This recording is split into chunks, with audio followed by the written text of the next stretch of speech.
All right, ladies and gentlemen, welcome back to the Big Four Football Podcast. We were not with you last week, but we are this week. We're gonna get to the results of last week in a minute, as in probably an hour. We're gonna start with the coaching carousel. Some news. We're gonna start out west. USC making a splash of a hire as Lincoln Riley decides to go there. Leave Oklahoma. So reactions from this news. I mean, I think it's a shocking news, one that none of us were really expecting. But at the same time, it explains why it seems like it's been so quiet when it comes to the coaching carousel. We're all very surprised. We were making comments about when the dominoes are going to start to fall, and we knew USC and LSU were going to be the first dominoes to fall, and everyone was going to react to that. But this explains that. I'm a little embarrassed for Lincoln Riley, the way he was talking about this job, because obviously they've been in negotiations for probably around a month, if I had to guess at least. No, you said it all happened in one day. Yeah, I don't believe him. There's no way that whole thing happened within one day. Not a chance. He's been talking to him for a while, and he's just a little bitch for lying about it. Every coach lies about it. The one thing he extra lied about it. The one thing that I take away from this entire coaching carousel is that all of the reporting on it is dead wrong. Every time. It's been really bad. Terrible. Anyways, I mean, yeah. Lincoln Riley.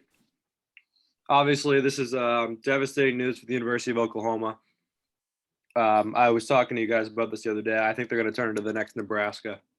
No, I don't think they will. Going to the SEC. Maybe going into the SEC. Yeah. So, yeah, tough for them. Obviously, USC is going all in on football, as Mike would say. And this contract for Lincoln Riley, I understand Lincoln Riley had some issues with Oklahoma going to the SEC, but I don't think anybody would turn down what USC gave him in terms of money and buying houses and private jet, whatever. It's ridiculous how much he got. So good for USC going all in. Good for Lincoln Riley for getting the bag. I don't blame Lincoln Riley for leaving when those rumors that Oklahoma just didn't care about his opinion at all came out. I don't blame him one bit. Yeah, you got to credit to USC. I know a lot of people were talking about how USC was in disarray administratively and how nobody wanted to go there because of it. Well, not nobody, but the reason why USC wasn't at the same level of LSU, and it wasn't because of recruiting, because that area is great. It's because of perceived administration and fan issues. Obviously, they've had fan issues every time they lose, no one goes. So that's obvious.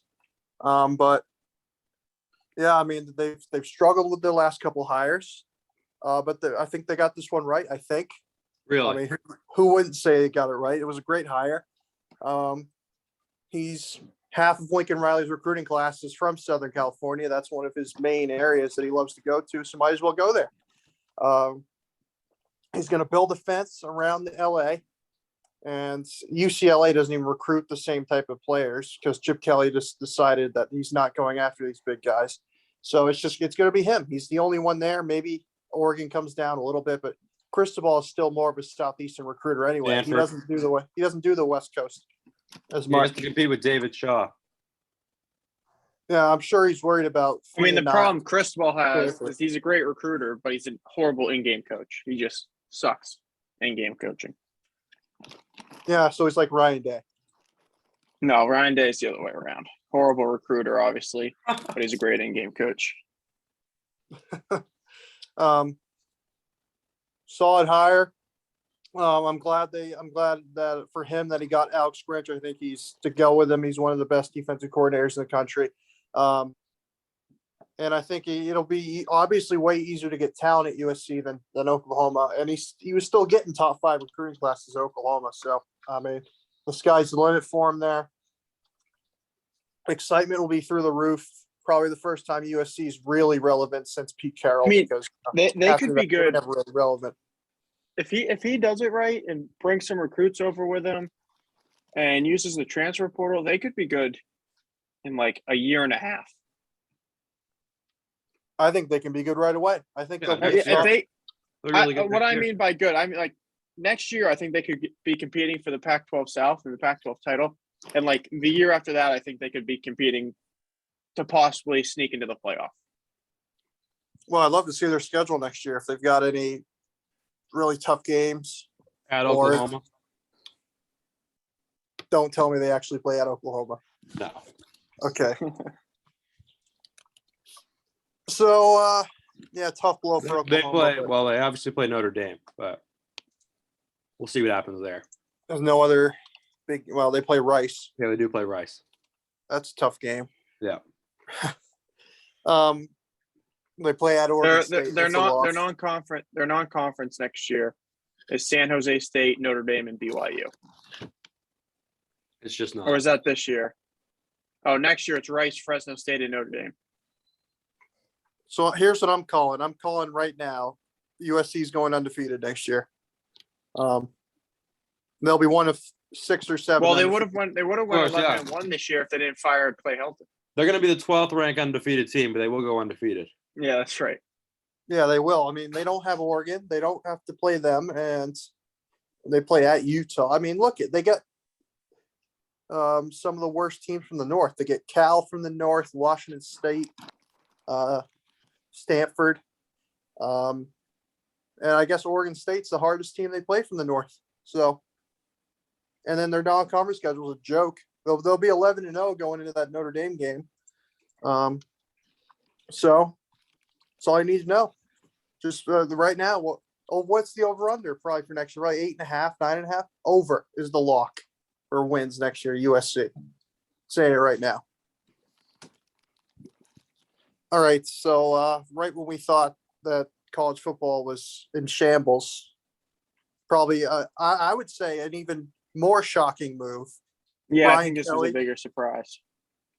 Brian Kelly decides to fuck. Well, I guess he did fuck Notre Dame in some way, but he decides to go to LSU and leave Notre Dame behind. So reactions from this move. I mean, I think it's a great hire from LSU. I think he's exactly what they need. I think I was talking to Mike about this last night. Is that he's for everything I know, and I think most people know, he's a clean guy. He seems to do things the right way, and that's exactly what LSU needs. Someone to come in and clean up the program. I mean, as clean as any top coach is in college football. No. I mean, I'm not saying he's the cleanest, but yeah, he's the exact opposite of Coach O. He'll come in, he'll be a great coach there. Like they're going to be competing for SEC championships within probably a year or two. And he's exactly, I think, where this is a home run hire by LSU. Yep, I agree with that. From a football standpoint, great hire for LSU. The right move for Brian Kelly, probably. And, the one thing I do want to talk about, though, is how much of an asshole this guy is. He's known, of course, to treat his assistants very poorly. We know about that. And, the Who way doesn't? Oh, well, I don't know, but I know the way he exited Notre Dame is unacceptable and unprofessional. Oh, give me a break. To send a text. That's the dumbest to your thing I've team. ever heard. That is the most Oh, he sent him a unprofessional thing I've text ever that they'll seen. have a meeting in the morning. Yeah, he said he's leaving Notre Dame over text. Well, did you see? So what? So They what reported would he have been left. better He if left Notre just- Dame at 7:11, and they had their meeting at 7:00. Yeah, I was just about to say they had an 11-minute meeting. Which means it was like you have to remember There probably weren't a lot of people there. that's him getting in his car. Yeah, there probably So- weren't a lot of players there. They saw him Structured leaving news at over text. 7:11, which means You the have to meeting was have a probably about meeting. 5 minutes. You have got to have a meeting with your players and have them be the first to know. That is ridiculous. Well, in this day and that- age, I think He that's was- hard. He to was do. on a recruiting visit. How is he supposed to tell him over Zoom? He is not. You cannot allow it to be leaked, and you cannot send a text telling them what's going on. I don't That think is he has ridiculous, control over that. unprofessional. Yeah. And he gets no benefit of the doubt because of his past and how he Well, he treats left people. Cincinnati. He on a was whim. really doing dirty at Grand Valley State. That's why they won 20 national Well, championships. Listen, I'm not he did doubting the he's a same great- thing to Cincinnati. He's a great coach. Brian Kelly's a great coach. He's a great football coach. He's a top 5 coach in college football. I'm not saying anything about that. I'm saying he's an asshole. Okay, you have to be a scumbag to win big. That's how it works. You think No. Urban Meyer's a scumbag? He's No. one of the greatest coaches of all time. Michigan, No. if Michigan wins this weekend, they're going to the playoff, and Jim Harbaugh's a banner guy. So Nick Saban made every single one of his assistants quit at Michigan State one year because he just yelled at them and demeaned them. And the same thing happens at Alabama. I mean, they go through coaches like I'm not going to make that analogy. But you they don't go need to through do it. coaches like You crazy. don't need to do it. You don't need to be an asshole. Okay, what was he supposed to do? I don't understand what you want him to do. Well, about Do you his think he coach- should have instead? You think he shouldn't have sent that text and just showed up at 7? No, like, I think team he meeting? shouldn't have allowed it to be leaked. That's ridiculous that he allowed it to happen. That's not under his control. As it is, and I also think he shouldn't have actually signed the deal and agreed You to the think deal he before was telling his telling- players. You think he Do just not randomly told do the that. reporter, "Yeah, I'm taking the LSU job"?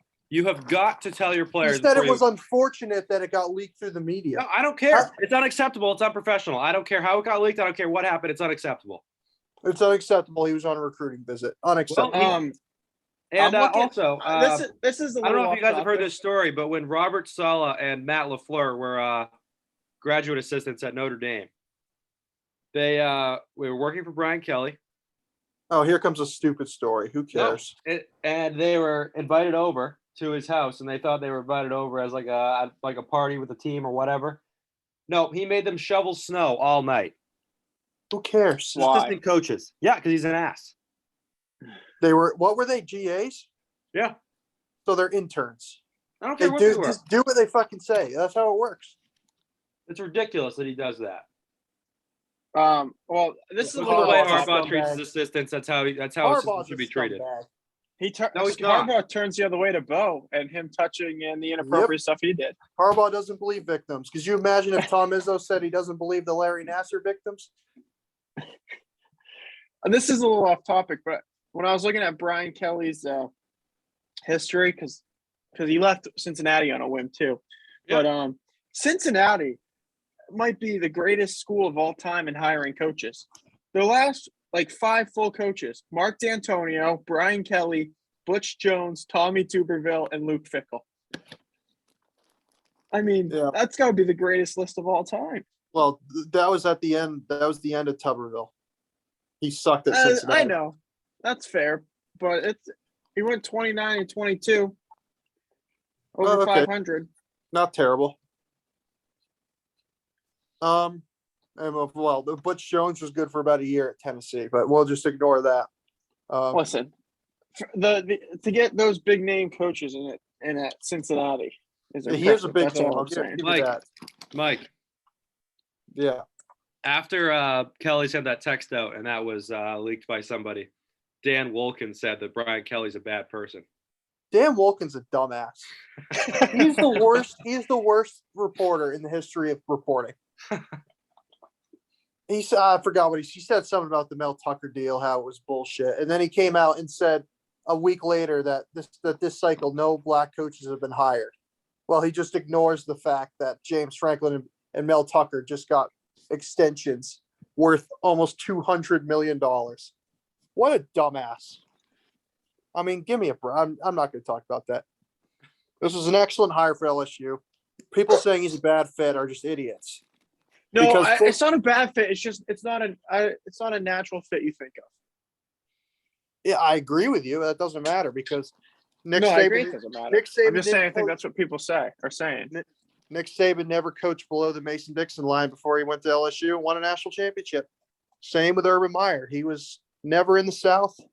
Brian Harsin, I know it's his first year, but he was never in the South. I mean, it doesn't matter. That doesn't matter.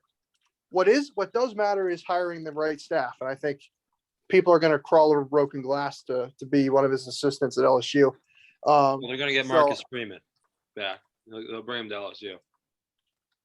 Unless he's the head coach of Notre Dame. Yeah. But yeah, it was an excellent hire. I was saying, listen, if you're not going to get Billy Napier, you better get a top name because Billy Napier would have been a really good hire there. And They exceeded that. Brian Kelly, he wins wherever he goes.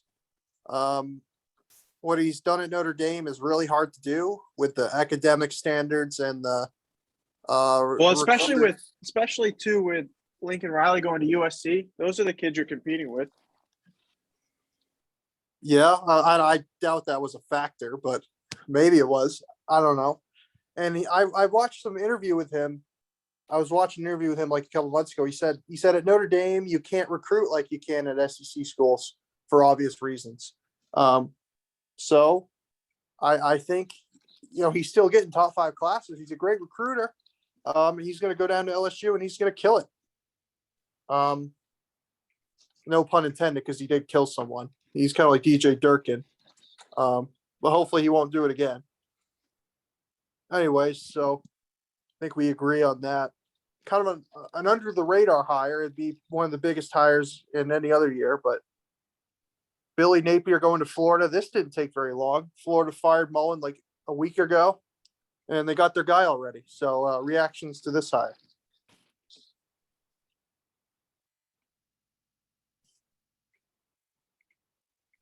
What was the question?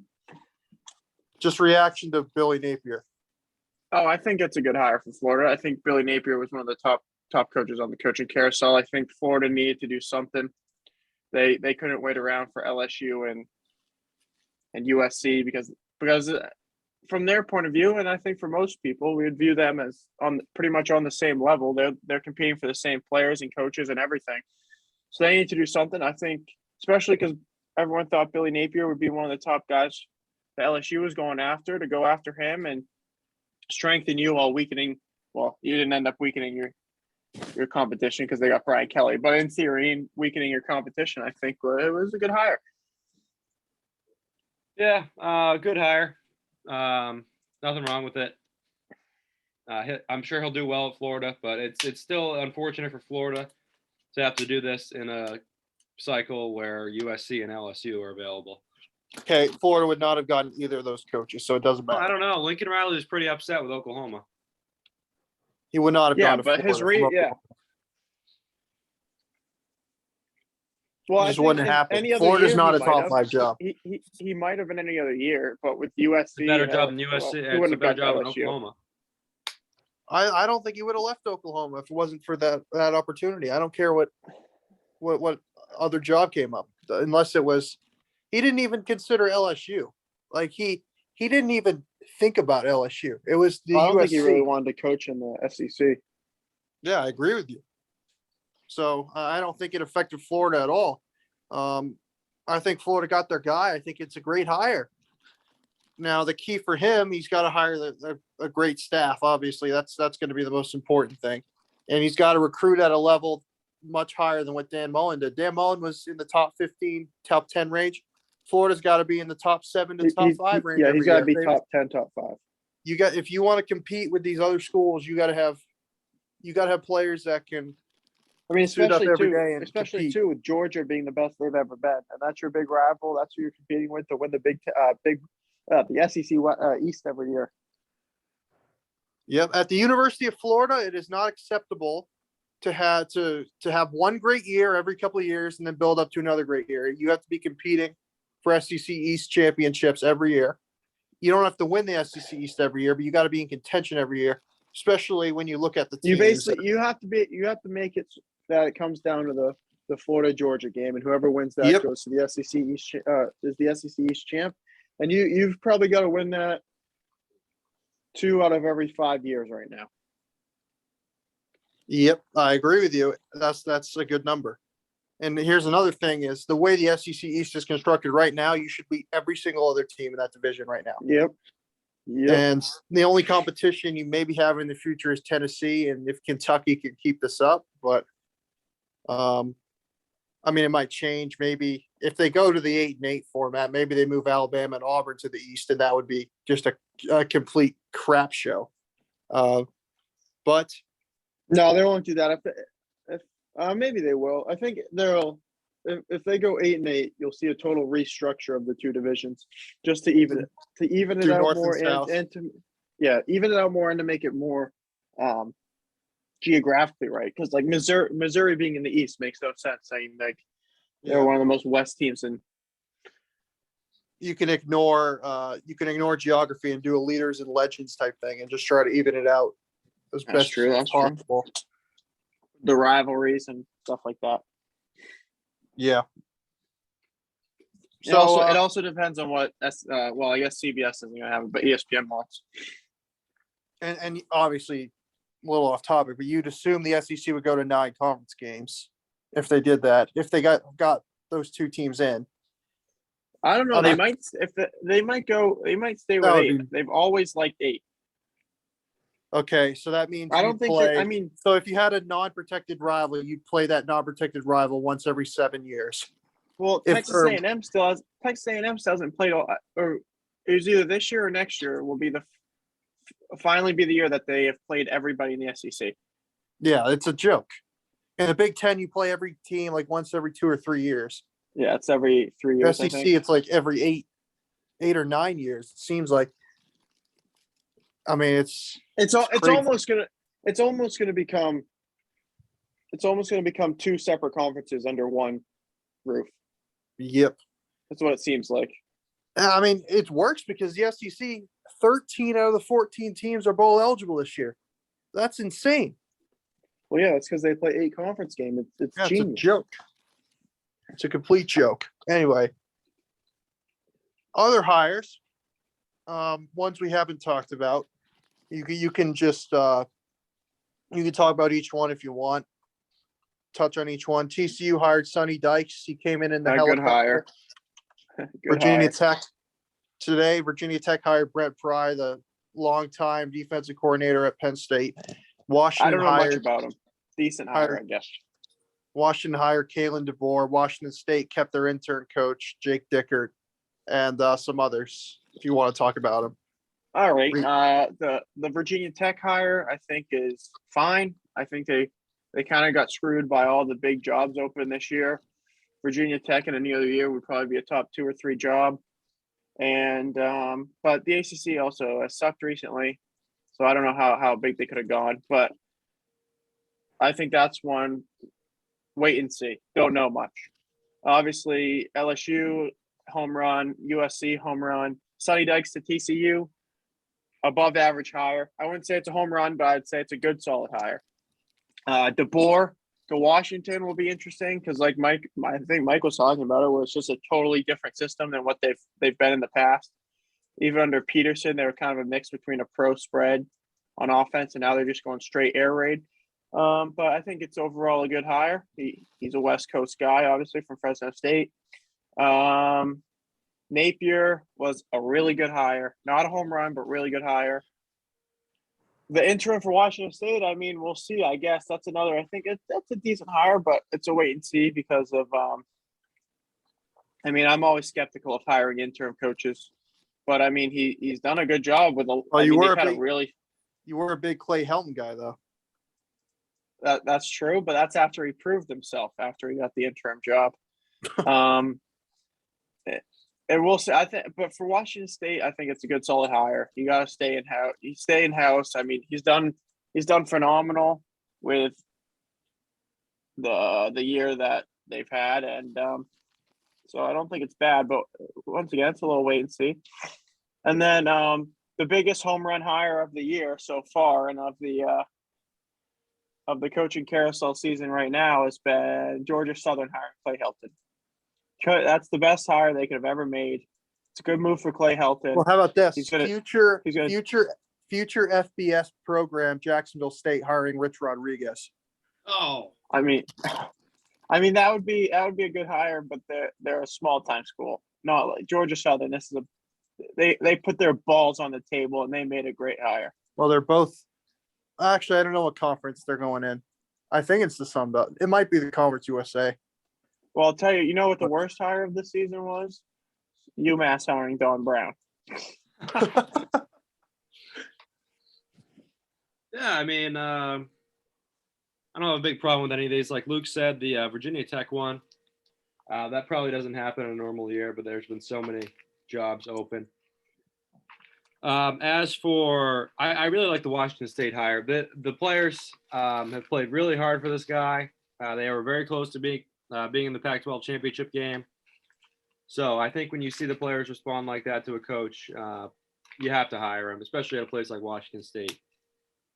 And the Washington one, with the way Oregon's recruiting and with the way USC is going to start recruiting, you gotta change it up a little bit. So going to the air raid, I think, is something worth trying.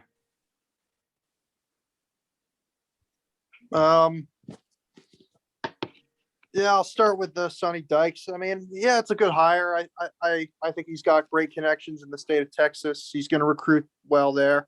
He took SMU from really nothing to being a ranked program year in, year out. He'll do a good job at TCU. That was a solid hire.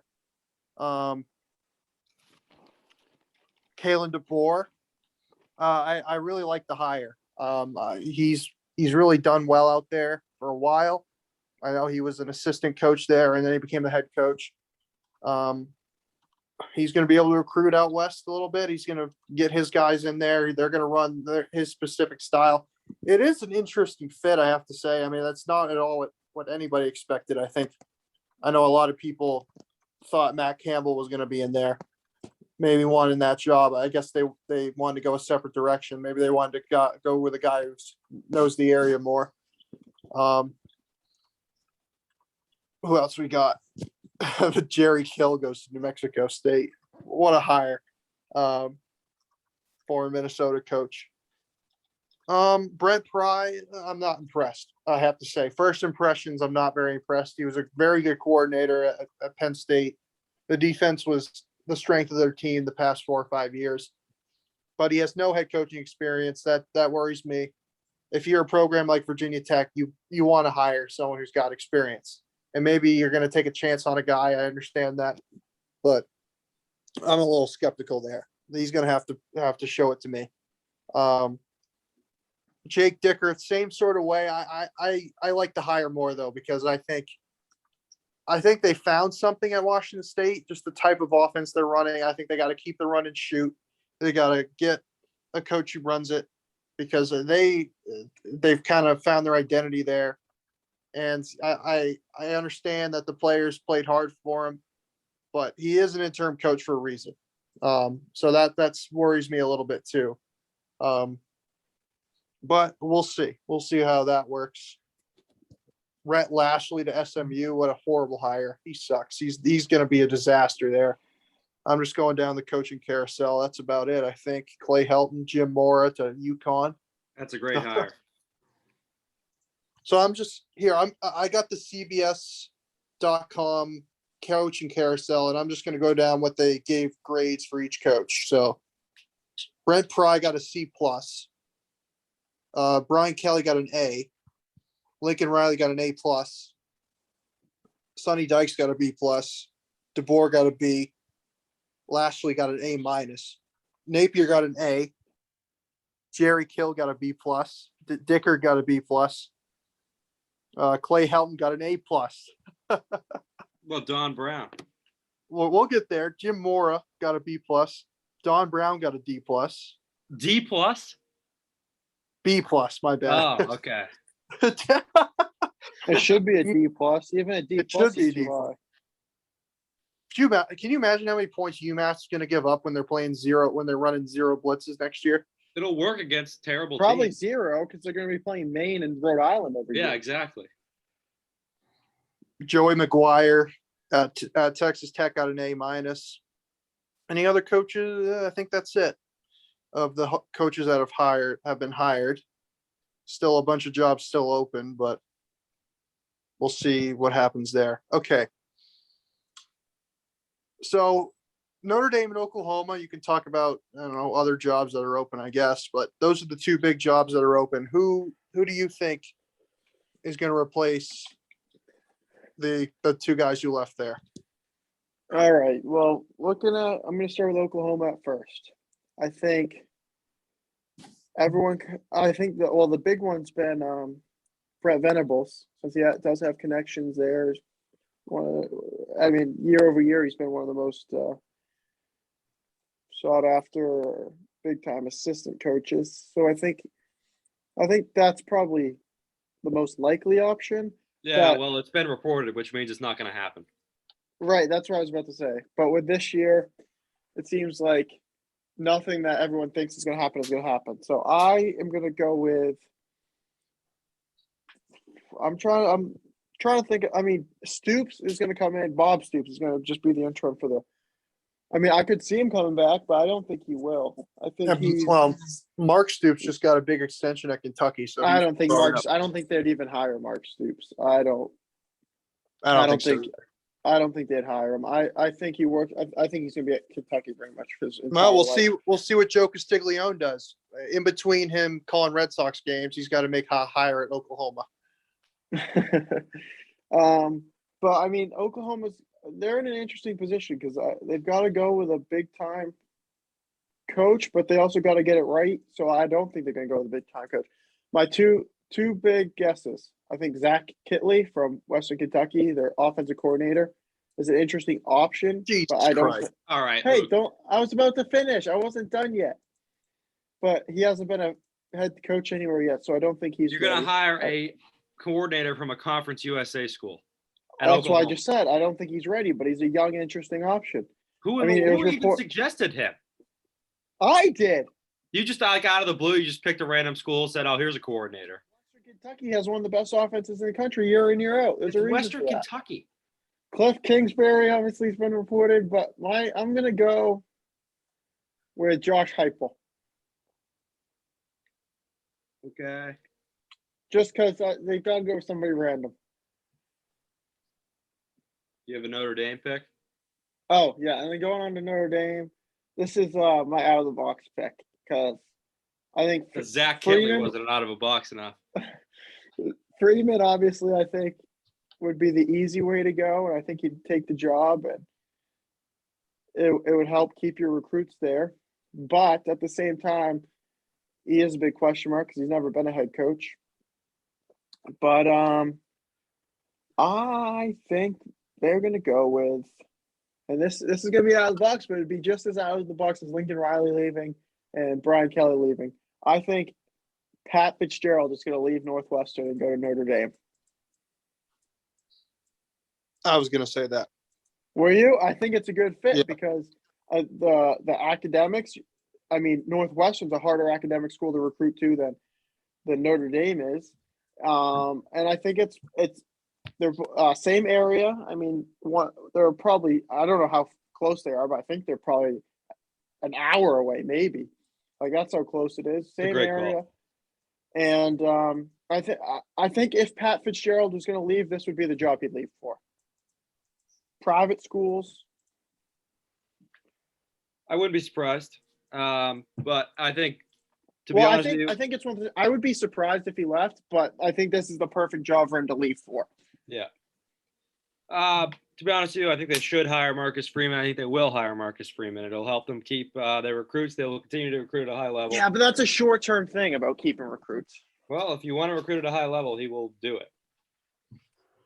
So I think that's who they're going to get. As for Oklahoma, Oklahoma's a really interesting job. Nobody's talking about Bob Stoops. I just talked about Bob Stoops. Well, I know, but nobody in the media is talking about Bob Stoops. It would not surprise me at all if he came back. 0%. It wouldn't shock me either, but I don't think he will. No chance. The way he talked in the press conference, there's no way. I'm gonna go with Matt Campbell though for Oklahoma. Yeah, I think Matt Campbell's got to get one of these jobs. I mean, they're all closing fast unless another one opens because another coach leaves. Oklahoma, I'm telling you, I think might be Cliff's time because he gave the most non-denial answer of all time. Yeah, that's a I Mel don't- Tucker answer. He's negotiating his contract. No, listen, he's a college guy. He's always been a college guy. He likes college more, probably. He loves the recruiting aspect. That's why everybody loves college because recruiting is fun. His lifestyle right now is just like, it's unbelievable. He would never leave that. Yeah, they could also go 3-13 next year. He'd be fired. And in the NFL, it's possible. I mean, you couple injuries, all of a sudden you're 3-13. Yeah, and he still has $10 million to work with, so he's not very concerned probably. That's what I think Oklahoma's going to get. I truly believe it. I think he's gone. I don't care how good the Cardinals are. He's a college guy. Oklahoma's probably his dream job. So he's going to leave mid-season. He's going to leave mid-season when the Cardinals are the number 1 seed. Yep, he's going to pull a Bobby Petrino. I believe it. There's I a think he's 0% chance of him leaving mid. They're the number 1 seed, and not even the NFC. They have the best record in the NFL. Who cares? Oklahoma's a better job than Arizona Cardinals. It's not even close. Give me a break. Oklahoma's if you're an air raid coach like him, Oklahoma's your dream job. It's got to be. He has a chance to win a Super Bowl, and he's going to leave. Yep, I would leave too because I mean Oklahoma, they're going to pay him $10-11 million a year probably. I mean, he's going to have full control over that roster, full control over his team. He doesn't have full control at Arizona. Well, he at least needs to be coaching up the season at Arizona. In Arizona. No, are you kidding me? You don't leave in the middle of the season. Yes, you do. No, that's the most ridiculous thing I've ever heard. So what? So why isn't Brian Kelly coaching then? Because they're done. No, they have a chance to make the playoff according to you. No, I've taken that back. Okay. I was thinking Pat Fitzgerald to Notre Dame. The one thing that I don't want to say concerns me, but I mean he hasn't, obviously he's not a great recruiter because you can't recruit to Northwestern. At Notre Dame, you're going to be expected to recruit very well.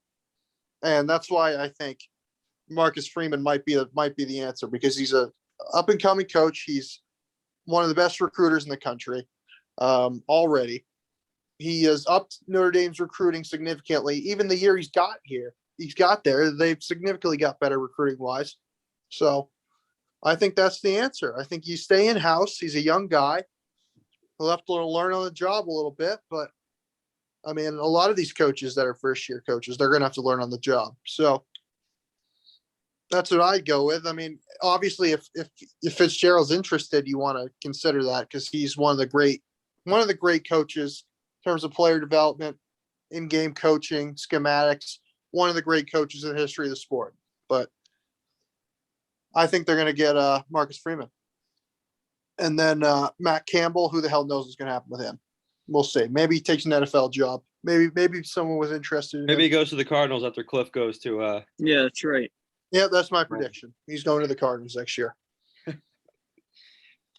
All right. I guess we could briefly talk about this. So we got some big extensions now. It seems like with the coaching carousel amping up, a lot of these schools want to get their coaches and make sure they're set. So we got like James Franklin just got a big extension. Mark Stoops, Jeff Haffley, Dave Aranda is probably going to get an extension. It seems like. I don't think he's going to take another job at this point. So any reactions to these extensions? I'm surprised at how many there are, and it seems like this year they've all taken a step up with how much money they're for and how many years and stuff. But it's not surprising with the amount of money that's been flying into college football recently. And if you want to compete on a high level, if you're one of these second-tier teams and you want to compete with the likes of Alabama, Ohio State, and well, not Clemson now, but in the past 5 years, Clemson and whatnot, you have to shell out the cash to keep your coach there. And I think that's what these schools are realizing, and that's why they're doing it. Yeah, I mean, James Franklin's been very underwhelming the last couple of years, but he's a proven coach. So good on Not Penn on the State field for doing that. Dave Aranda obviously did a great job this year, so he earned that. As for Jeff Haffley, I'm sorry. This guy has done nothing. I was a big supporter of the hire. I follow BC football a little bit.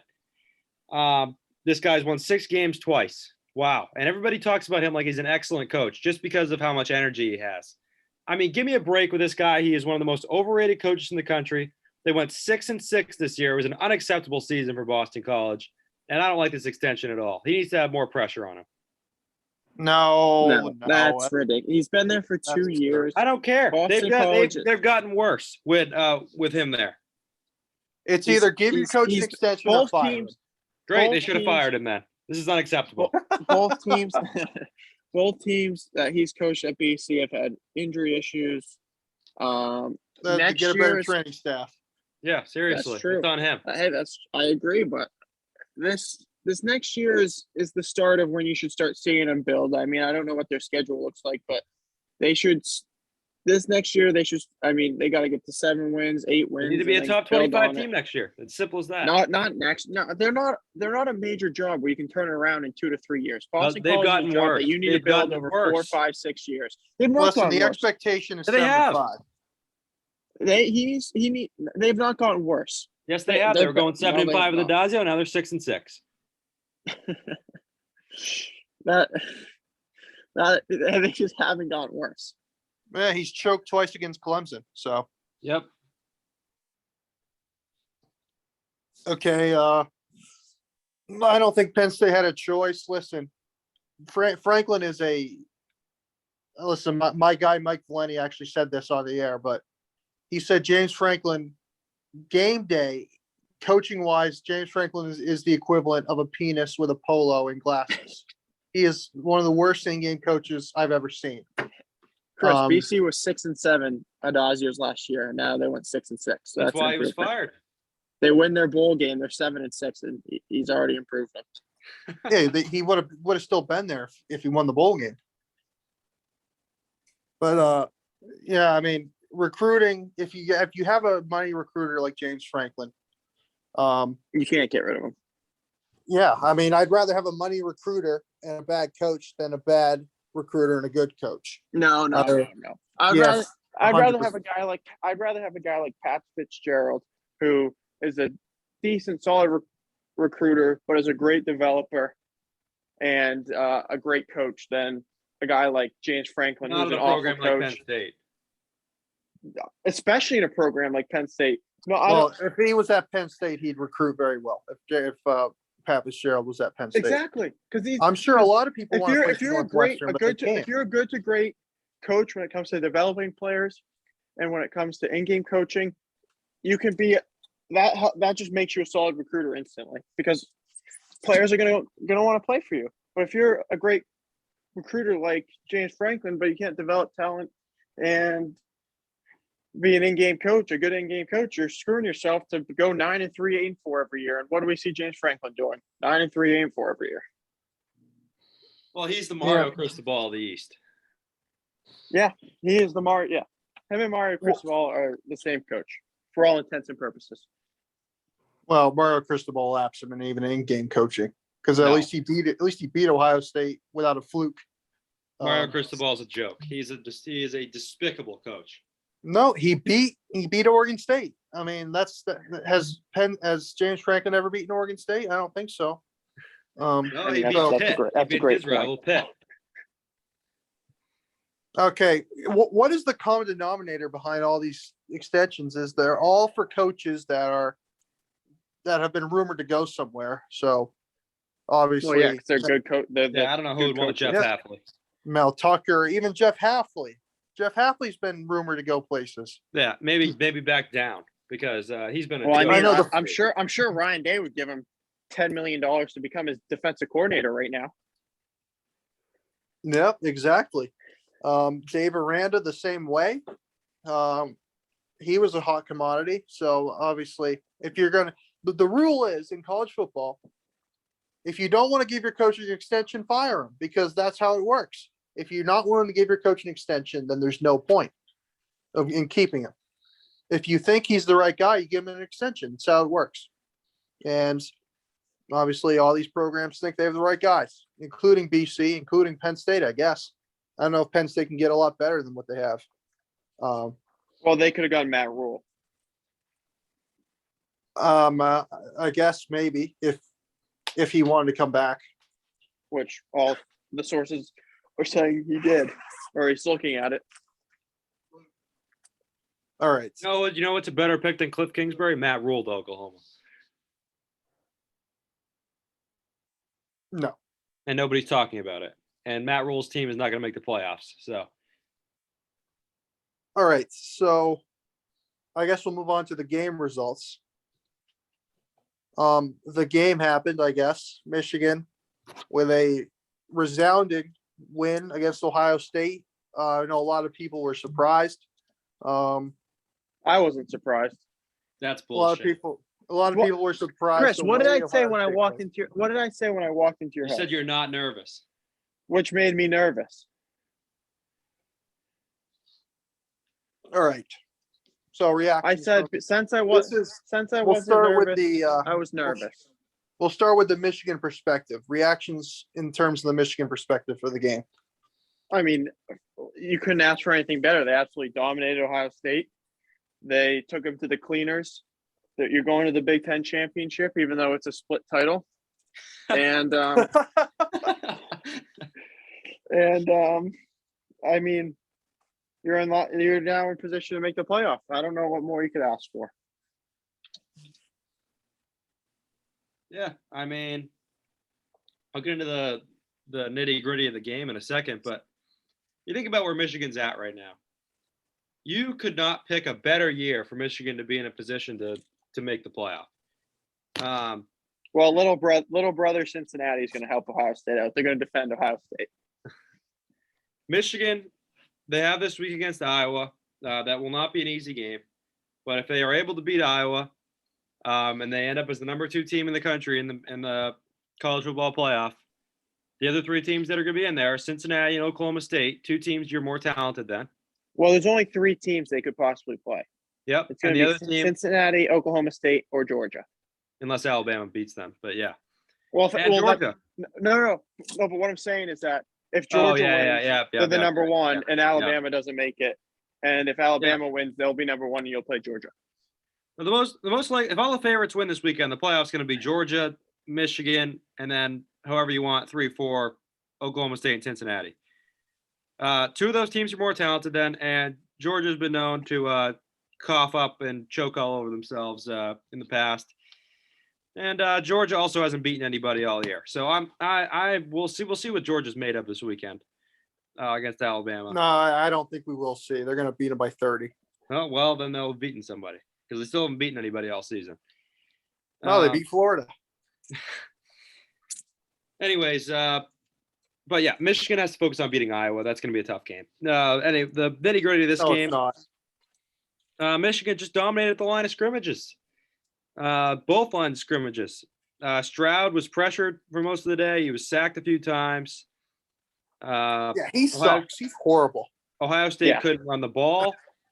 Yeah, he's so bad, Mike, that he still threw for 400 yards. The fact he threw for 2 incompletions against our defense is a joke. He should be ashamed of himself. I've been saying all year that Stroud's overrated. That's why he threw for 400 yards. He had a horrible start to the season, and the only reason he was injured, and he's his first time ever starting. The only reason his numbers have been good all season is because he has 3 first-round receivers he's throwing to. So he's about to be 3 next year too. Yeah, that's certainly. I mean, he's going to be throwing to 3 first-round receivers every single year. Yep, and he's going to be another Ohio State quarterback in the NFL. Nothing, because he's overrated. But Ohio State? How is Dwayne Haskins overrated?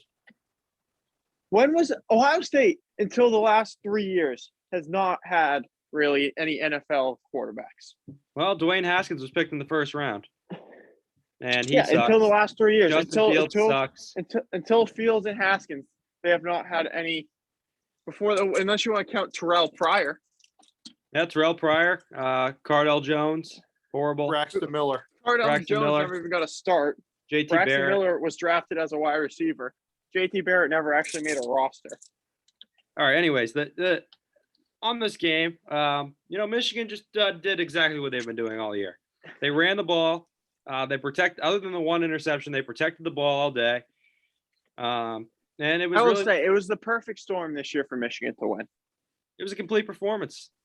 Really. The defense, I said before the game, they need to stop Ohio State in the red zone. They did for the most part.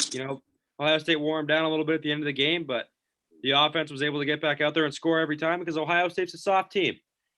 They are not good on the line of scrimmages. Michigan completely dominated them. And it really a complete performance. And as for Jim Harbaugh, I'd like to apologize for many of the things I've said about him in the past. They were totally ready to go for this game. And the best performance I've seen a Michigan team have, under him. I was telling you guys this is the best Michigan team he's had, and it is. I don't know, 15. Trouble with the snap. If it wasn't for trouble with the snap, he would have made the playoff.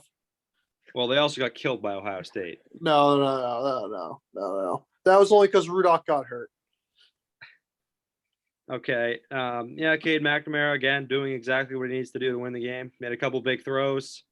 A lot of good timing throws. No, he didn't. I don't remember a single big throw he made. Well, he did. He made. I remember the big throw that McCarthy made down the sideline. He had the one to Cornelius Johnson about. Like I also remember the wide open receiver he missed in the end zone and overthrew him. He had the one to Cornelius Johnson. The flea flicker. Yeah, and the flea flicker, the 2 deep throws. He did what he needed to do. That's what he's been doing all season. So yeah, a great win for Michigan. They're in a great position right now. They need to take care of business this week, and I think they have a shot to win the whole thing.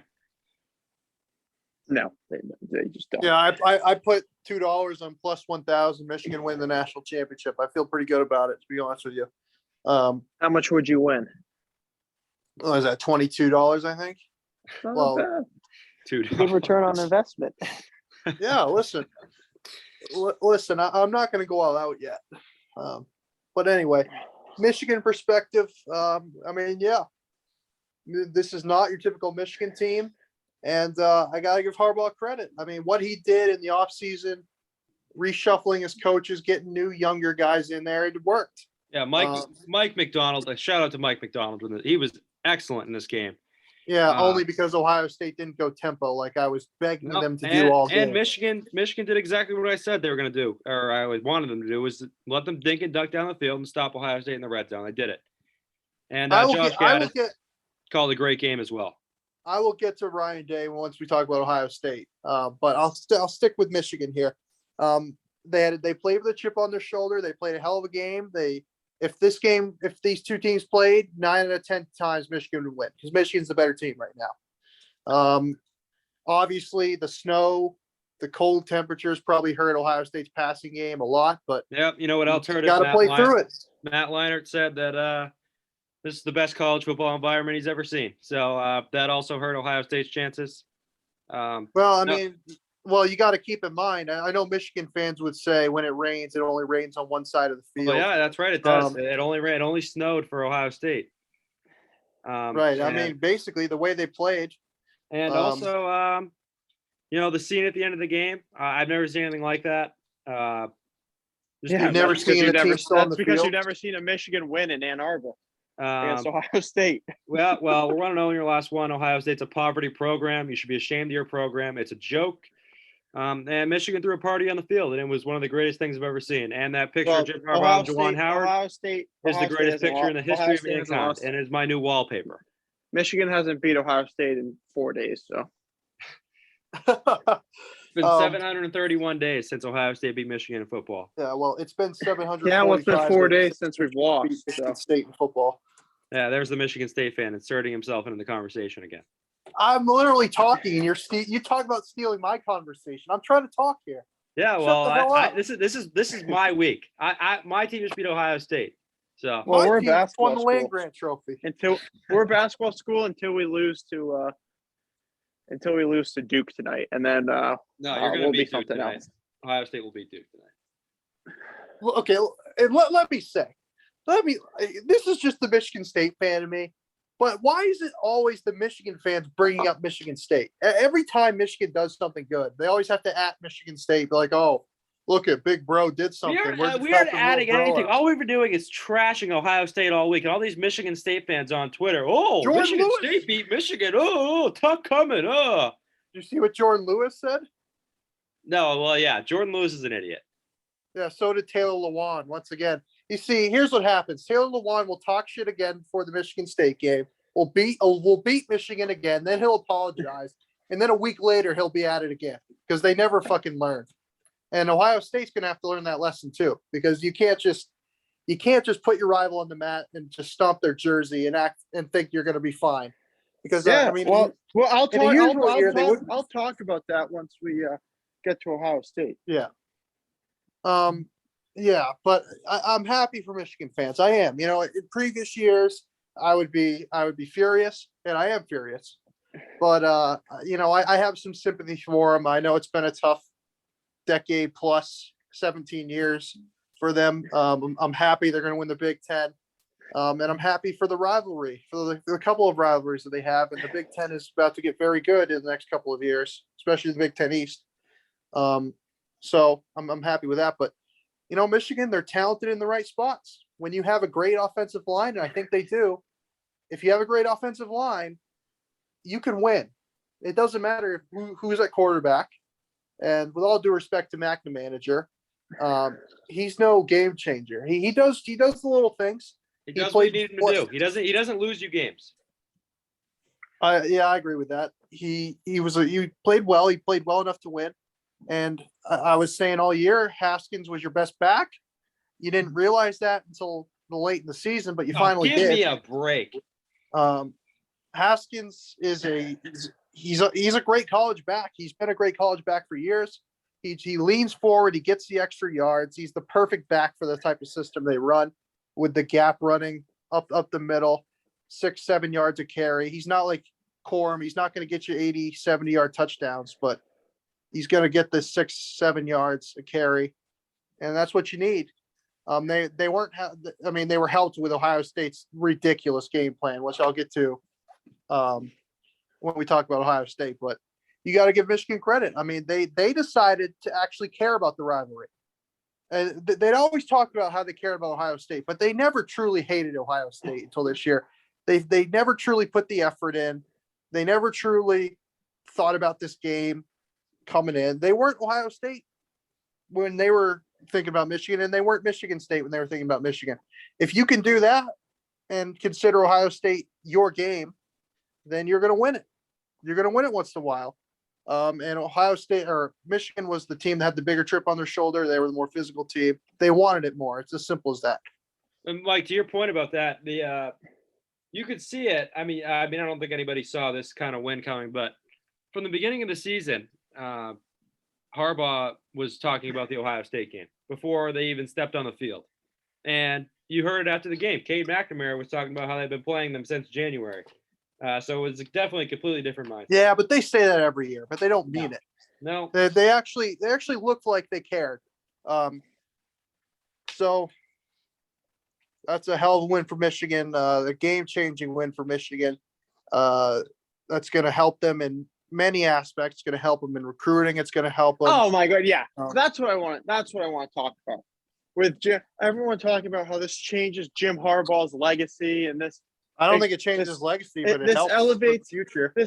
This elevates him to a status of Michigan coaches that we expected Jim. This is, at the end of the day, it's a huge win because you're beating Ohio State. You're winning the Big Ten East. You're going to the Big Ten championship, and it's a chip. It's the monkey off the back of Jim Harbaugh because he hasn't been able to beat Ohio State. But here's the thing: he goes into next year, and he loses this game next year. That pressure is going to come right back to him because it's going to look like a fluke. And if he loses next year or the next 2 years, it goes right back to where he was before. This helps him. He has to win. He has to win one of the next 2 years. He needs to build on it. Luke, he needs to build on it. The thing is, I think a lot of that depends on what happens moving forward for Michigan this season. If they go and lose to Iowa, you're right. But if they beat Iowa, if he wins the national championship, then nothing matters. Yeah, if he wins the national championship, he will go 0-12 in the next 10 years, and nobody else. That's true. If he wins the national championship, he will be at Michigan for however long he wants to be at Michigan. And he will have no. I still think he might retire at the end of the year. Honestly. But I don't think they're going to win the national championship. There's a lot that still has to happen for them to win the national championship, and I will eat my words if they do win the national championship. But right now, the odds are that he's not going to win the national championship, even if he wins the Big Ten and makes the playoffs. I mean, I agree with you. He needs to build on top of this win because if he goes on another, even if he loses the next 2 years, he's going to have massive pressure on him because it's going to look like a fluke, and it's just going to look like he got lucky one year. So everyone's saying this changes his legacy. No, it doesn't. I sent this text in our group chat that he needs to build on it, and if he does build on it, he could be at the level of Bo when it comes to Michigan. Oh, God. But if he could, if he builds doesn't on take it, much. Bo was a shit coach. Well, I know, but if And he a builds shit on person. it could be Ohio State once every 2 or 3 years and win the Big Ten East once every 3 years or whatever. I mean, he'll be up there with Michigan's greatest coaches. But if he ends up losing the next 2 or 3 games in a row to Ohio State, he could be the Michigan version of John Cooper. Yeah. Here's the thing about Harbaugh. This is certainly a big win. Yeah, I mean, you could, if he doesn't win, it's going to be some sort of fluke. But here's the thing: when I'm scared when I'm looking at the playoff because I don't want Michigan to win it all. That's the last thing I want. And the one team that's in their way is Georgia, which Cincinnati. scares the No, hell out of me. Cincinnati. Michigan's better than Cincinnati, and I It think doesn't matter. There's a reason why these group of 5 teams always give the Power 5 teams a scare in these games, is because they have more to prove. And maybe it's going to be different in for the the playoffs. playoffs. Well, that's what I'm about to say. Maybe it's a little different in the playoff because we've never seen it before. But I still think I'm sure Michigan's not Cincinnati- going to take Cincinnati seriously because they're a group of 5 team in the playoff. That's going to They- make that makes sense.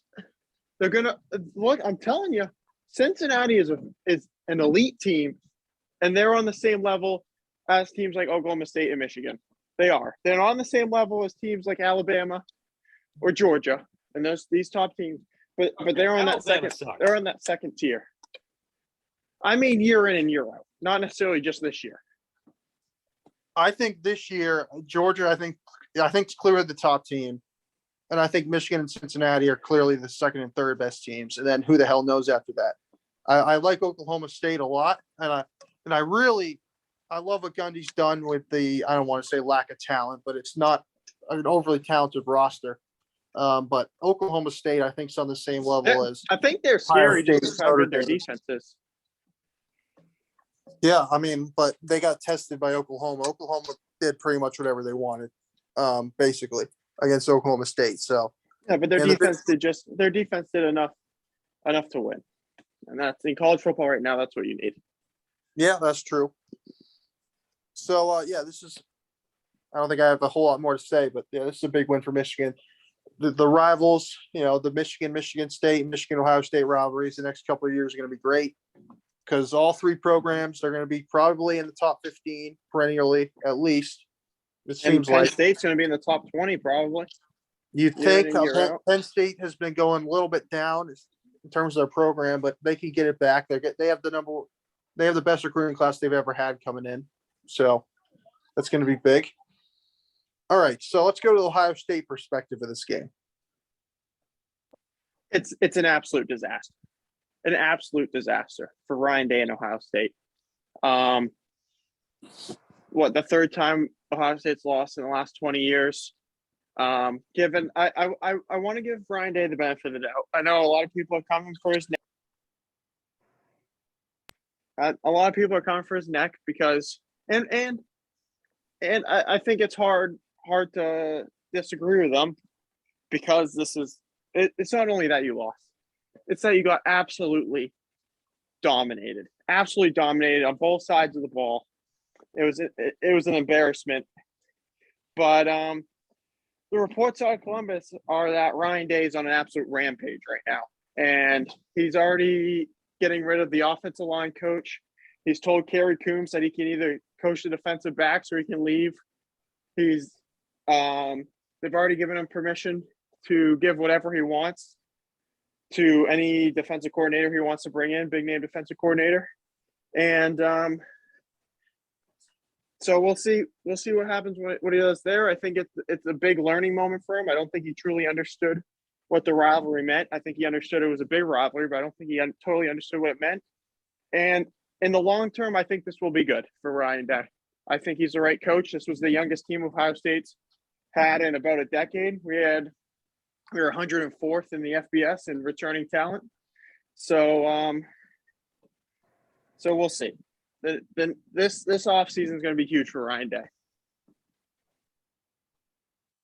Yeah, embarrassing loss for Ohio State. Ryan Day, as Jim Harbaugh said, some people were born on third base. I think they hit a triple. He is so entitled. It is ridiculous. That is the dumbest thing I've ever heard. And Why? there's no one- Why should he? Why should he not be entitled? He's one of the most proven offensive coaches and recruiters that college football has seen in the last decade. Yeah, I mean, I say what you want, but Coach Karma's always watching, and nobody. And you want to talk about entitled? You want to talk about someone born with a silver spoon in their mouth? Jim Harbaugh should look himself in the mirror no, 'cause not if you- true. because he's the definition of entitled. Nope. Ryan Day thinks he can just show up and beat Michigan. Couldn't do it. Well, I would agree with you there. I think he thought it would be that They did what Michigan did. They Yes, thought exactly. because they were Ohio State, they were going to come in and win. That was Michigan's thing. attitude. Ohio State has the advantage where if you prepare on an equal level to the game as Michigan or more, you will win. But Michigan to win has to prepare more than Ohio State. Ohio State can prepare on an equal level and more. That's the advantage Ohio State has. I think I agree with it. Most years, Michigan was a better team this year. Well, that's why I was saying it was a little bit of a perfect storm this year because Ohio State had the youngest team they've ever had. They had a lot of first-year starters and whatnot. But you could clearly tell that Ohio State was not as prepared and did not care as much about this rivalry this year as Michigan did. And if Urban Meyer was here and he saw the people stomping on jerseys, that was not be allowed under Urban Meyer. Absolutely not. Yeah, I mean that's ridiculous. You cannot give fuel to the other team, and you can't listen. You can't even say I'm going to put up 100 on your ass. I don't care if it was private during a meeting or not. Well, that You was don't last say year's that. team. First of all, that was last year. Doesn't Yeah, matter. That's going to be the Mike Hart quote of Lil Bro has been around for fucking 12 years. That is never going away. Michigan is going to be using that every year. You can't say stuff like that. They were 73 points just short, dumb. 100. They almost got there.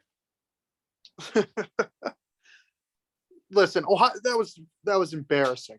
Ohio State's game plan on both sides of the football was a joke. I'll start with the defense. Michigan, when they run the football well, they're going to beat you. So how about instead of giving them wide open running lanes, how about you stack the box and actually make them try to throw a little bit?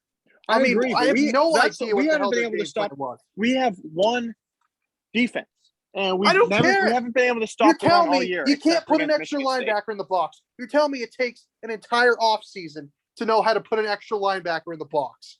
Give me It a seems that freaking way. break. People have been calling for it all year, and they haven't been able to figure it out. They're undisciplined. They cannot set the edge. When Michigan ran outside, they were able to get the edge every time. And then up the middle, they can't stop the run. You can't stop the run. Listen, if you're getting dominated on the line of scrimmage, what do? You add a couple extra linebackers, get 8 in the box, maybe. I mean, make McNamara win the game. There's no way Ohio State respected McNamara. I should probably stop calling him that. There's no way they respected McNamara enough to just let him run the ball the whole game. I mean, that's ridiculous. Ohio State should have done what Michigan State did. Stack the box, make McNamara beat you. McNamara couldn't beat our defense. How the hell is he going to beat yours?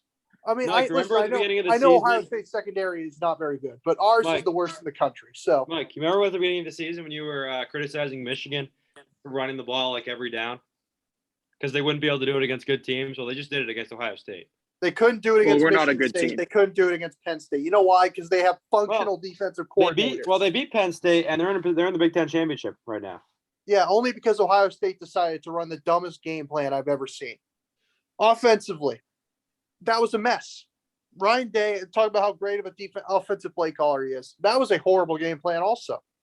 What does Michigan struggle with all season? Tempo. Because their defensive coordinator thinks he's in the NFL and can substitute at any time. That's not how it works. I mean, maybe he's fixed it. I don't know, but you have to at least see. I was calling all game for Ohio State to go tempo. They didn't. They stood. They went slow. They did not go no huddle. They did not try that at least once. Even after a big play, get up there, run the ball up the middle, get up there fast, see what Michigan shows you. Didn't happen. I was saying, listen, Michigan is not very good at stopping the run. Ohio State, when they ran the ball pretty effectively. And they abandoned the run at the worst times. And then when it was passing downs, they'd run the ball. I mean, Yeah, I don't know what. that's because like I said before the game, Ryan Day is stubborn when it comes to play calling.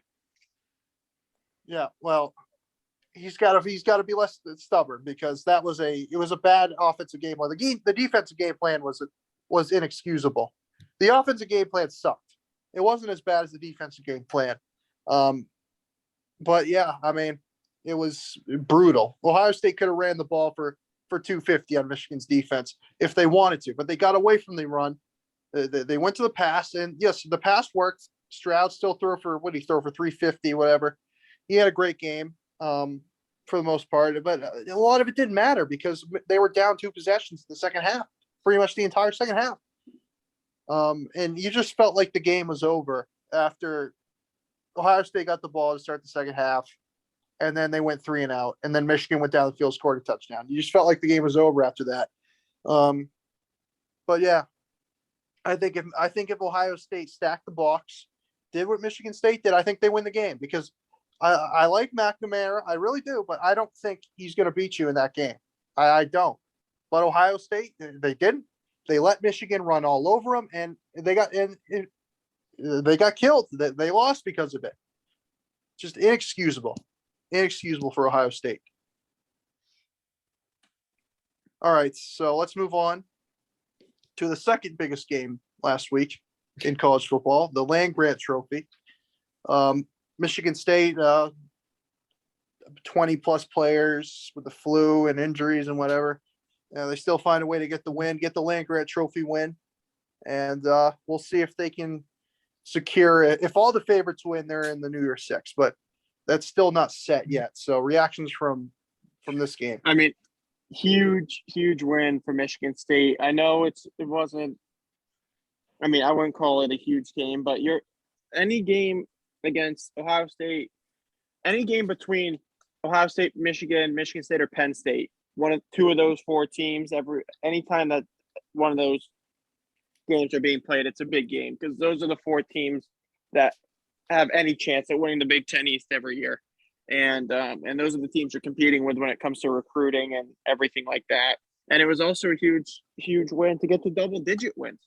I mean, that's if you told anybody really that Michigan State would get to double-digit wins at the beginning of the year, they would have thought you were an idiot. And Mel Tucker's just done a fantastic job this year. I mean, Big Ten Coach of the Year now they announced today, and I don't think anybody really disputes it. And I've seen a lot of people dispute it.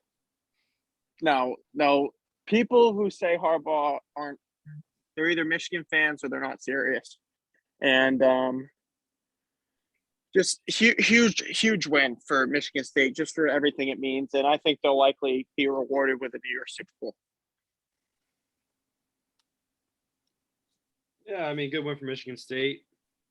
That 4th and 15 play in the end zone obviously probably wins them that game. Another game where you look and Michigan State easily could have lost it. I mean, they've won so many of these games this year.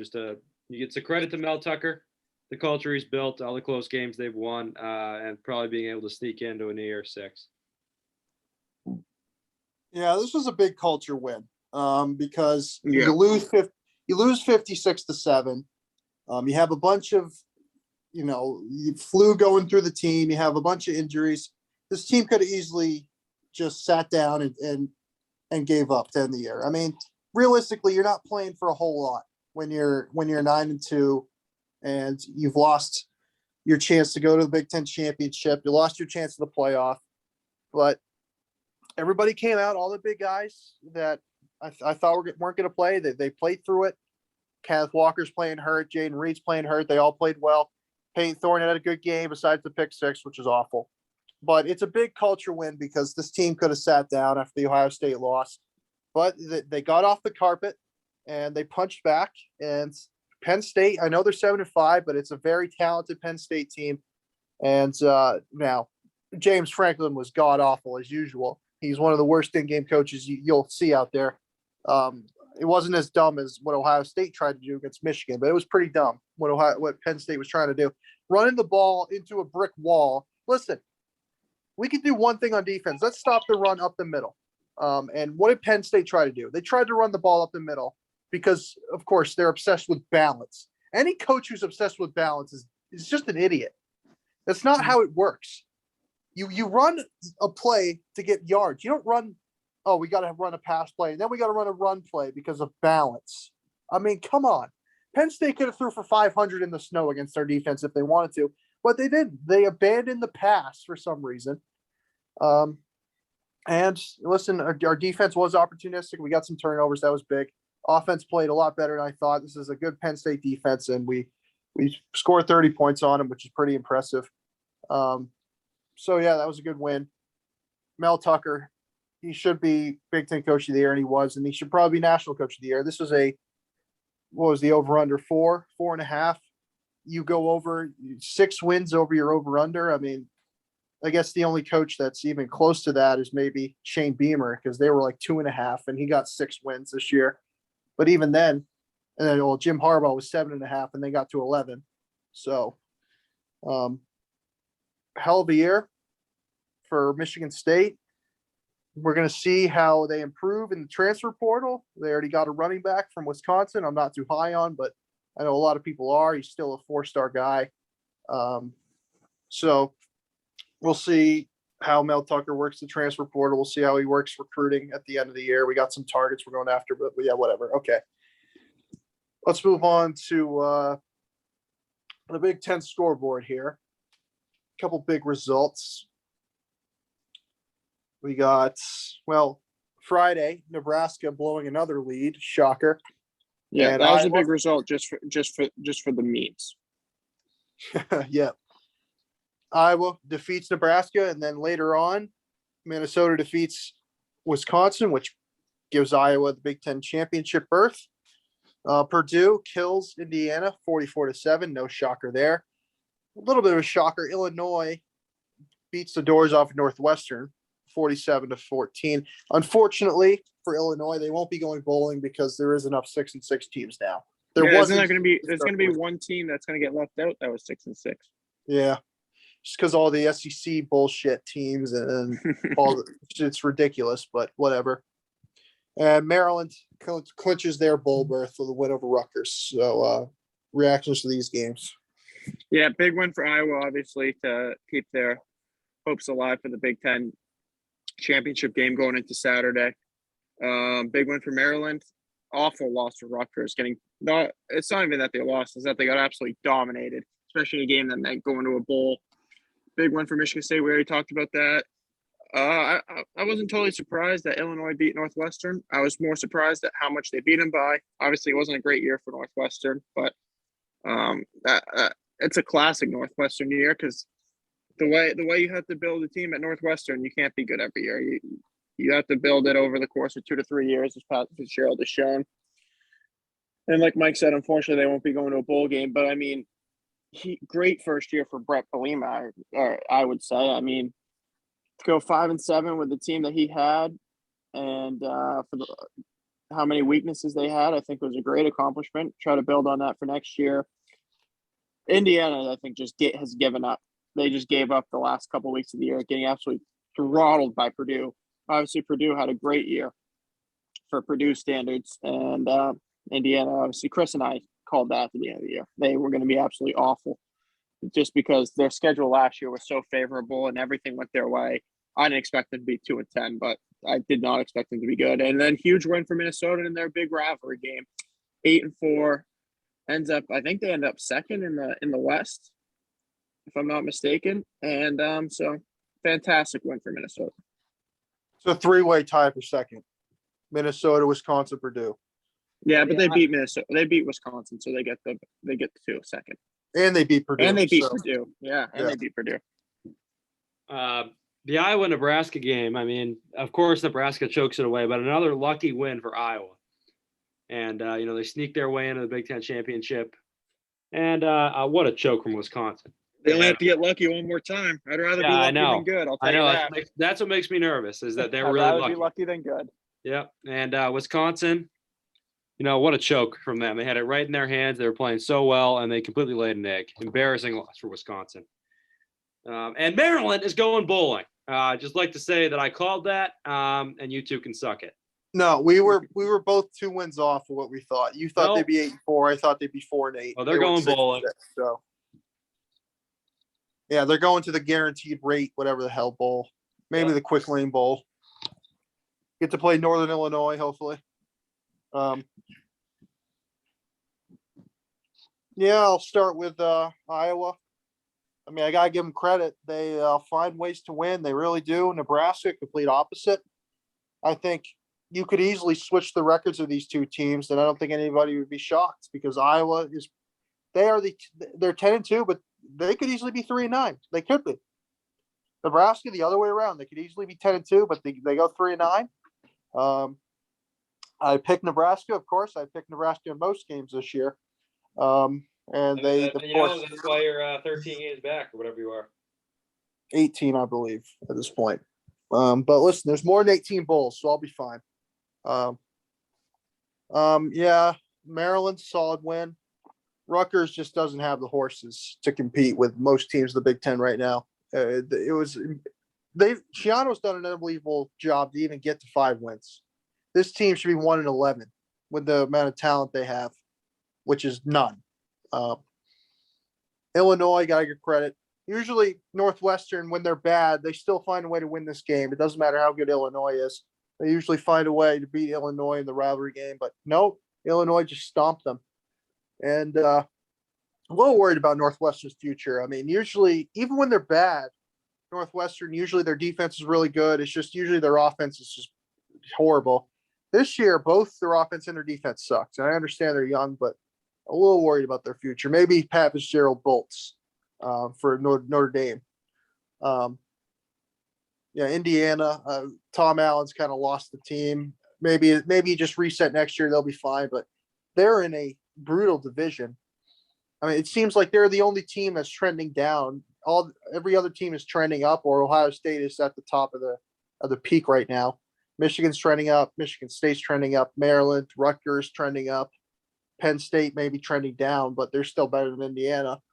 So I'm a little worried about Indiana. They signed the big extension with Tom Allen, and they might be going 3-9, 4-8 every year. It's going to be tough for them to even compete. And then Minnesota, that was a great win because a lot of people were giving PJ Fleck some crap, and deservedly so. I mean, losing to Miami of Ohio, or not Miami, Bowling Green, that's even worse. You lost a tough game against Illinois. If they beat Illinois, they'd be in the Big Ten championship right now. Tough game against Iowa. Again, they probably should have won. But you find a way to beat your rival, get the axe for the second straight year. Last year was a Mickey Mouse win, but you still got it. 2 straight wins in the axe game. That's big for Minnesota. And as for Wisconsin, Paul Chryst he's got to get this program on the rails again because it's starting to slip. The career track of James Franklin and Paul Chryst are kind of similar. I mean, they both had consecutive pretty rough years. Wisconsin is just they're not quite where they were 3 or 4 years ago.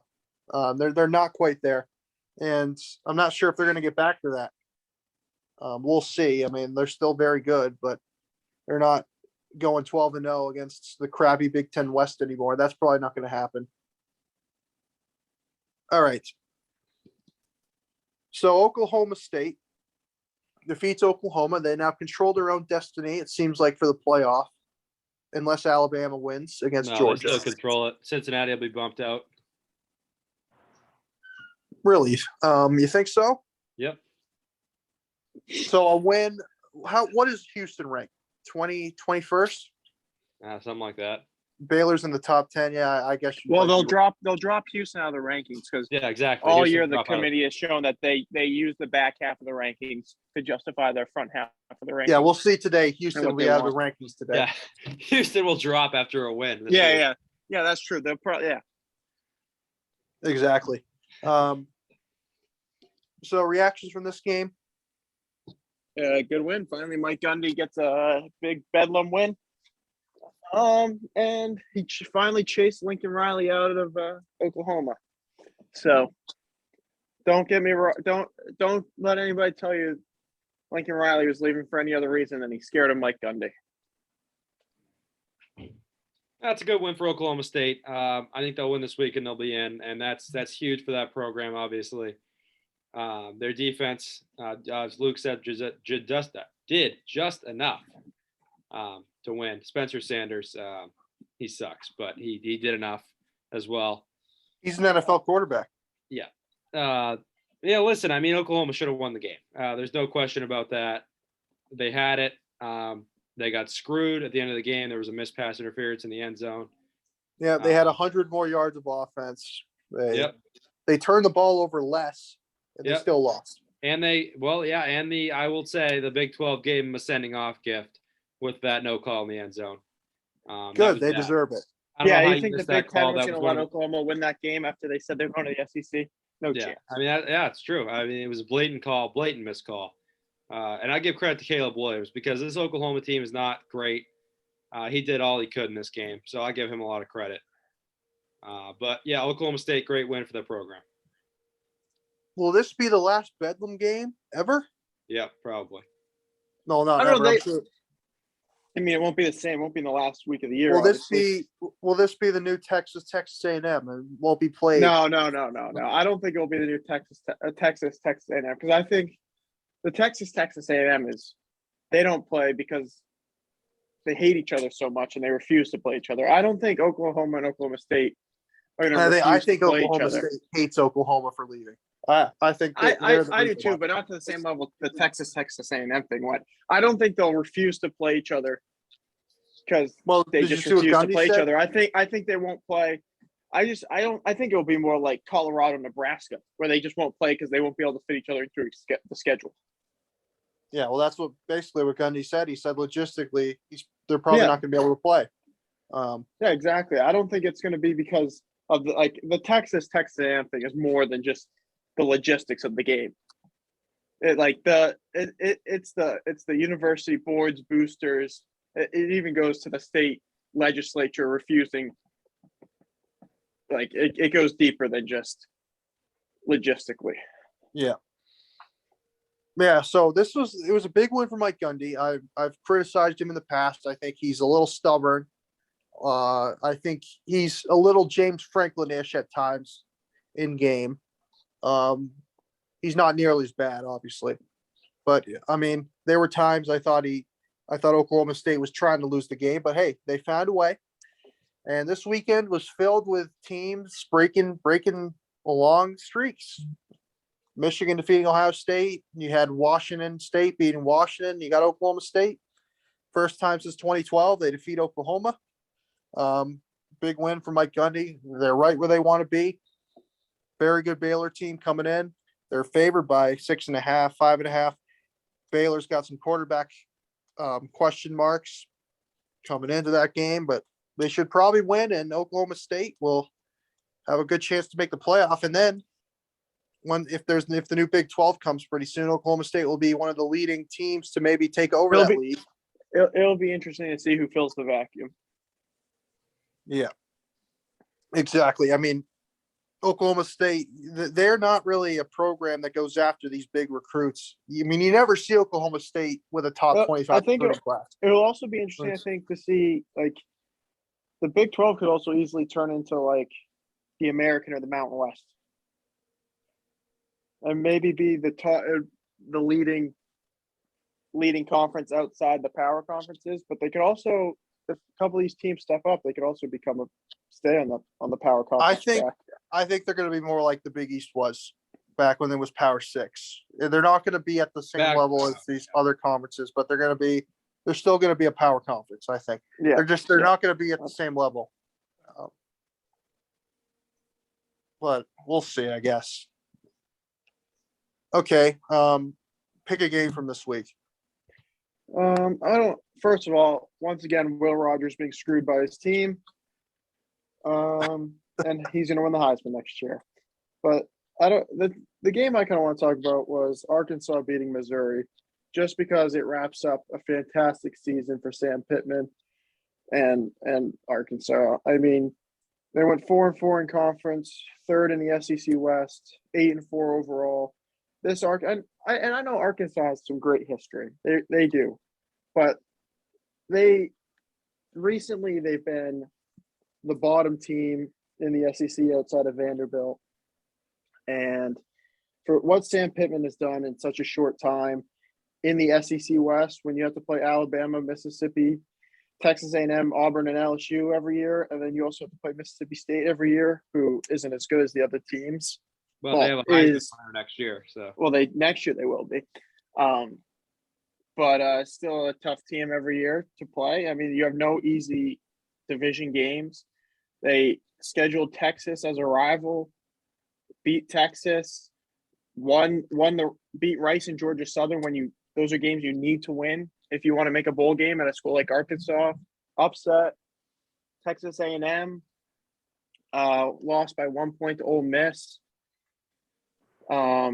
Beat Mississippi State, beat LSU. I mean, it's just overall a great season for Sam Pittman, and I hope he can build on it because I have a little bit of a soft spot for Arkansas. I think they're always a good story and college football is better when Arkansas is good. Yeah, I'm going to talk about the Iron Bowl. First of all, complete choke for Auburn. For Auburn. Yeah. The fact that Auburn fired Gus Malzahn is a complete and utter joke. There is no chance they lose this game if Gus Malzahn is coaching. It's a disgrace that they fired. Well, there's no chance they're up 10-0 if Gus Malzahn's coaching. Yeah, they are. They'd be They up 25, 27-0. They also wouldn't be 5-6 or 6-5, whatever they were. Malzahn was there. It's his first year. I don't care. No excuses. It's a brand new system. There's no shit. They're not going to go out be perfect in the Brian first year. Hart's been a disaster. Bryce Young, Heisman moment, coming back there in that game-winning drive and winning it in overtime.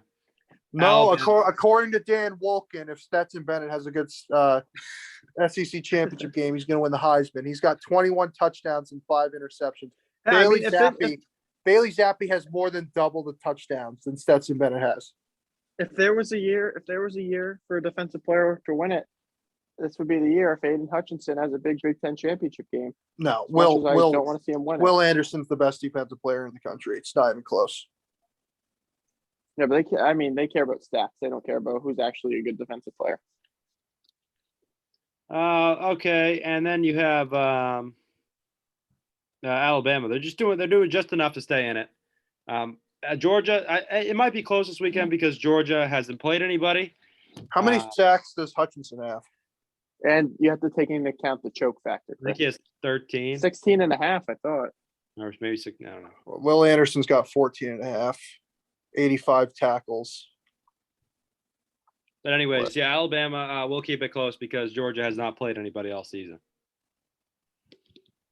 And Georgia has the choke factor. Let's see. What game was I going to talk about? I totally forgot. I'll just pick a random game. Talk about my guy Bailey Zappi, I guess. I mean, listen. Let's see. Where is it? It's here somewhere. I'm in basketball. That's a problem. Football. Conference USA. Where the hell is it? There it is. This is good. This is a good product here. Western Kentucky. They were down to Marshall. They were losing to Marshall. They were struggling on offense. And then they just exploded. You know why they exploded? Because Bailey Zappi is the best quarterback in the country. Why didn't they explode before that? Was he not in the game before they exploded? Yeah, he wasn't in the game mentally. And they finally got it together. And Bailey Zappi, once again, proving that he is by far the best quarterback in the country. He's got 52 Second touchdowns. best quarterback in the country. Number one. 52 touchdowns. No. He's got more yards, more touchdowns than Will Rogers. Yeah, but Will Rogers is mentally always in the game. Well, Will Rogers didn't go 8-4. So anyway, the only losses they've had is to Army. Army's a good team. Indiana, when Indiana was still respectable. Michigan State, nothing you can scoff at there. And then UTSA, a team that went 11-1. They're going to beat UTSA again this week, by the way. So hell of a win for Bailey Zappi. Western Kentucky. Their offensive coordinator is going to Oklahoma. So that'll be big for him. That's right. That's right. Bailey Zappi is going to transfer to Oklahoma and follow him there. If only he wasn't a 7th-year senior, where the hell he is. He should be the number 1 quarterback picked. All right. I guess if you want to talk about the playoff and scenarios, I mean, I think we understand. I think all the scenarios are pretty straightforward. Yeah. So we'll talk about that next week. We'll talk about the Power 5, Power 6, because the American matters. Conference championship games. We'll just talk about each one. So we'll start with the Pac-12 Friday night. What do you expect from this game? I expect a lot of the same as what we saw from the previous Utah-Oregon matchup. I think Utah will dominate Oregon once again. You can also give a pick too. Okay, I'm taking Utah to win, and I think it's going to be very similar to the last game we saw. Oregon will win. It's tough to beat a team twice in 3 weeks. I know Utah killed them last time, but Oregon's the more talented team. They'll win. I agree with Chris. No, Kyle Whittingham is a much better coach than there's a reason why he's never won the Pac-12. I agree with Chris. I think Oregon on the road, it just got away from them a little bit. I think they're much better than what they played in that game, and it's hard to beat a team twice in 1 year, which is I'm sure why Michigan fans were scared about playing Wisconsin, even though they'd still kill them. But this is different. Oregon is going to win, I think. I think they're going to avenge that game, and they're going to win the Pac-12 again. What is that? Will that be the 3rd straight year Oregon's won the Pac-12? They've had some playoff disappointment, but they're still winning the conference every year. That might change in the next couple of years, but all right, let's move on to I guess we'll do the Big 12. I'm going to pick Oklahoma State. I think this game's going to be a really close game, actually. I think it's going to be a really good game. Baylor's has some question marks at the quarterback position, I believe, going into it. But they're a well-coached team. I think Oklahoma State is the better team, which is why I think they'll win. But I think it's going to be a close game. It might end up being the best Power 5 conference championship game of the weekend, just because, I mean, there's a lot on the line for both teams, and I think they're also two of the most evenly matched teams of the weekend. I think Baylor's a team that is one of those teams that has played above their talent level all season. And Oklahoma State hasn't? Well, Oklahoma State really Oklahoma State has definitely. They both teams have. Sure, but I would say Baylor. I'd say Oklahoma State has more talent. I mean, this is the same Oklahoma State team that struggled with Missouri State in the first game. I will say this has got to be the Big 12's dream right now for both Texas and Oklahoma to miss the Big 12 championship game. Maybe not for ratings wise, but just the fact that they're leaving for the SEC and their last year, most likely, neither of them are going to be in the championship game or win the conference championship. Yeah. Yeah, Baylor has played above their pay grade all season. They are they keep every game they play in, though, is close, and this is why I think the game will be close. But Oklahoma State will win. I think this is another example of it's hard to beat a team twice, but I think Oklahoma State, Baylor's got some injury issues, including their quarterback. I think Baylor's got the coaching advantage, but I also think Oklahoma State, they just have more weapons to work with on both sides of the football. I think Oklahoma State wins, and I think they make the playoff.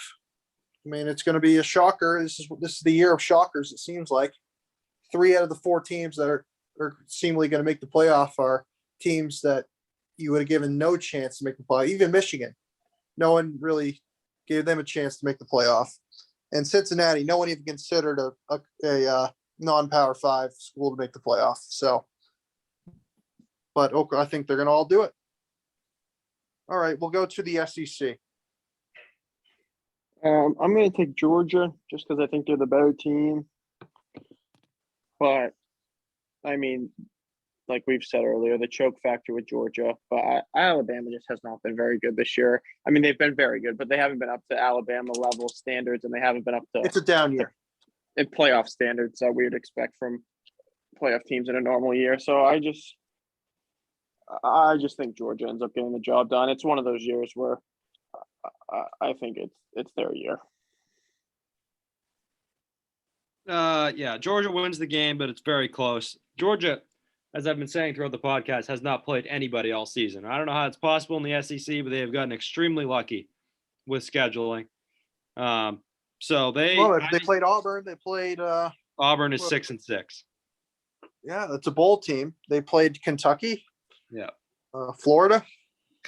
Well, who's Kentucky, I guess. Who's their protected rival? Mississippi State, I believe. Well, they played Clemson at the beginning of the year, but Clemson ended up sucking. Clemson was horrible, yeah. So yeah, Georgia wins the game close. Bryce Young, I think, will play really well. He's gonna win the Heisman. But Georgia wins. Listen, I think this is an off year for Alabama, and considering 11-1 and still making the conference championships, a down year for Alabama. It's incredible. I mean, we're watching the greatest coach of all time, and there's not even a close second. It's him. He might be the greatest coach in the history of sports. But anyway, I think Georgia's much better. Both sides of the football. It's a nightmare scenario for Alabama. They can't run the ball on anybody. They couldn't run it on LSU. They couldn't run it on Auburn. They're not going to run the ball on Georgia at all. No chance. I give them no chance to run the ball. If they can't run the ball, it's going to be all Bryce Young, and Georgia's still got a solid secondary. I think Georgia's going to win relatively easily, to be honest with you. I don't think Alabama's defense has been it's been a strength of their team for the most part, but I still think Georgia's they're going to win like 24-7. It's going to be one of those games where you look up at the score, it's not that bad, but it's going to be one of those games where it is bad. Like, it's going to be one of those games where I feel like it's going to feel like Georgia is winning the whole time, but it might be. Yeah, they're going to be in control the whole game. The score might be somewhat close, but I feel like it's going to be Georgia's going to feel like they're in control the whole time, and that's how I feel like this game's going to go. Yeah, so I'm picking Georgia. All right, the American. Houston goes on the road to play Cincinnati. Yeah, I think I'd give Houston a chance if it was a neutral site game, but they're going to Cincinnati. I think Cincinnati knows what they're having to play for. I think Luke Fickell's going to have them ready to go. I think Cincinnati ends up winning this game. I think it probably is close for the first half maybe, but I think they end up. I mean, it's going to be close to the first half. Fickell's going to walk in and be like, you're going to regret this for the rest of your lives if you lose this game. And then they're going to come out and probably end up winning by 20 to 30 points. Yeah, I don't know why we're talking about this game. I'm picking Cincinnati. I have nothing else to say. Yeah, I mean, I forgot Houston wasn't going to be ranked in the next rankings. So that's right. But listen, Houston is nothing to scoff at. They're a very good football team. The only game they've lost is the Texas Tech game early in the year. They're a very good team. You know, I know a lot of people were questioning Dana coming into this year. He really hadn't done anything, but this year they finally got back. I just think Cincinnati's much better team. I think Cincinnati's going to win. I think Luke's right. I think it's going to be close at halftime, but Cincinnati's going to pull away in the second half and clinch their berth to the playoff because I think Georgia's going to beat Alabama, and that's going to be enough to keep them in. All right, Big Ten. I don't know why we're talking about this game. What about the ACC? Yeah, we'll get to that after. Oh, great. Because this game doesn't mean crap. So I think Michigan ends up winning the game. I feel like it's going to be very similar to what I said about the Georgia game. The score is going to probably be closer than what it feels like. I feel like Michigan's going to be in control of the game. I just feel like Iowa's offense is so bad that I don't think they're going to be able to score enough points to win. They might not be able to score 10 points. I will say this. Michigan has to play a really bad game to lose. Iowa, though, has gotten lucky all year, so that concerns me a little bit. Iowa's defense relies heavily on turnovers, and Michigan is a top 10. Michigan doesn't turn the ball over. No, Michigan doesn't turn the ball over. They're a top 10 team in the country when it comes to turnovers. And Iowa also has the worst offense when it comes to sack yardage, which is a nightmare for them playing a team like Michigan. This is a horrible matchup for Iowa. Frankly, even given Michigan's history of choking some games, I would be surprised if we lost the game. But I wouldn't be surprised if we come out flat and it's close. It's a different Michigan team. They don't choke games. Oh wait, they kind of did choke in East Lansing. That's okay. Everybody chokes in East Lansing. That's why Michigan State was 8-0 in the woodshed this year, or whatever. 6-7. I do think Michigan wins the game. Close. Yeah, it's not going to be close. Iowa. There's a reason why the West has never won this game. I mean, they're now. A West team has won the game when it was Leaders and Legends, but ever since they've gone to East and West, the East has won every year, which is, I mean, surprising, but this is a similar storyline to what it is every year. Michigan is the much better team coming in. Iowa, got to give them credit, 10-2, but it was a bad 10-2. They are not that good of a team. They struggle offensively. Their offensive line has been bad. The defense it's been good. It hasn't been great. This is not a great defensive Iowa team. They're good. They're not great. And I think Michigan's going to move the ball with relative ease. I think they'll, and I don't know. I don't see how Iowa's going to score a single point in this game, to be honest with you. They're going to have to run the ball. Michigan can struggle a little bit running the ball, but Iowa can't run the ball on anybody. So I think Michigan's going to win easily. It's going to be a 28-0 win for Michigan. All right. The ACC. We saved the best for last. Pittsburgh versus Wake Forest. Wake Forest has been, I always pick against them because I just don't think they're very good. But they somehow, it seems like they put up 70 points every week. This offense, potent, I guess. They just score points and score points and score points. But I'm going to go with Pitt. I just like Kenny Pickett, and I'm going to go with Pitt. Yeah, Pitt's one of the teams that can score with Wake Forest. This is going to be a shootout, and I'm going to take Pitt as well. Yeah, this is Pat Narduzzi's year. I love it what Wake Forest has done. They're a terrific team, but I think Pitt gets it done. I'll take Pittsburgh. All right, so that's all the games we're going to preview, but we got 5-6 more picks, I believe. So we'll start with the Conference USA Championship, Western Kentucky versus UTSA. I've loved UTSA all year, but they got destroyed last week. I'll take Western Kentucky. I'm going to take UTSA. They were looking ahead. Yeah, I never pick against my guy, Bailey Zappi. Never. Where's this game being played? Good question. I should have put that on here. I think it might be at UTSA. It doesn't change my pick. I'm just curious. It is. Hold on. Let's see. Yeah, it's at UTSA. It's at the Alamo Dome. The Alamo Dome. Yeah, that's right. All right. Pac-12. We talked about that. Northern Illinois versus Kent State, the MAC championship. I don't know much about either of these teams, so I guess I'll go with Kent State. You can't pick against Rocky Lombardi in a big game. Give me Northern Illinois. Now, I don't even know if Rocky's going to play. He didn't play the last game, but I'm assuming he is. So I can't go against Rocky Lombardi. The dude wins big games. There is no other way to put it. Our two biggest games last year were his two best performances. Northern Illinois is going to whatever bowl the MAC champion goes to, that bowl in Louisiana. They always play the Sun Belt champion. I'm taking Northern Illinois. This game's going to have the over-under is going to be like 100 points for this game. They played last time and Kent State won 52-47. All right. Mountain West, Utah State at San Diego. How about this, State. Mike? In that game, Rocky Lombardi threw for 532 yards. Oh, that's right. Yep. I'm going to take San Diego State. Yeah, give me my guy Brady. I know Hoke. Chris will too. Yeah, Brady Hoke. Yeah, I have a rule. I have a couple rules. One, never trust a man with two first names. Never take a team with the worst quarterback, and never go against Brady Hoke. I'm taking San Diego State. All right, the Sun Belt Championship, App State at Louisiana. I'm taking App State. Billy Napier is already left for Florida, and I think App State. He's coaching that game. Oh, is he? Oh, so Yeah. maybe that changes it because it's like a final send-off for I'll take Louisiana. They beat App State last time by 30. I'll take Louisiana. I'll take Louisiana. They'll be coaching for Napier or playing for Yeah. Napier.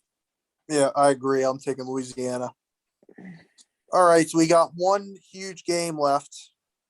USC versus Cal. Is Lincoln Riley coaching this game? Yeah, is Lincoln Riley coaching this game? I don't think so, Why?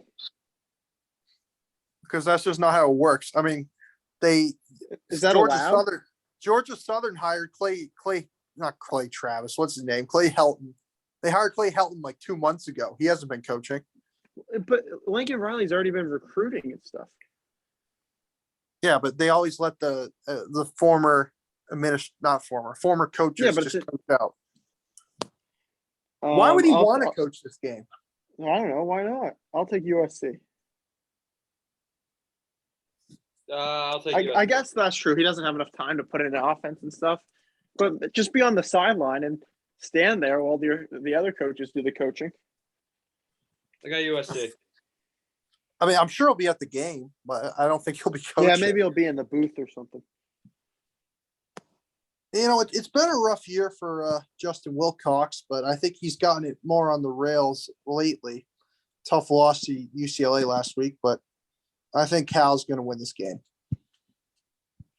I'm sure we'll all It be says watching that the game. LA Times wrote about it, and they said, quote, they didn't say anything about it, but they just said, quote, the new coach will have a rare chance to see the team in action before taking the reins when USC takes on Cal in its rescheduled season finale Saturday. So I can't imagine he's going to be there. He's going to be there, but I don't think he'll coach it. Yeah.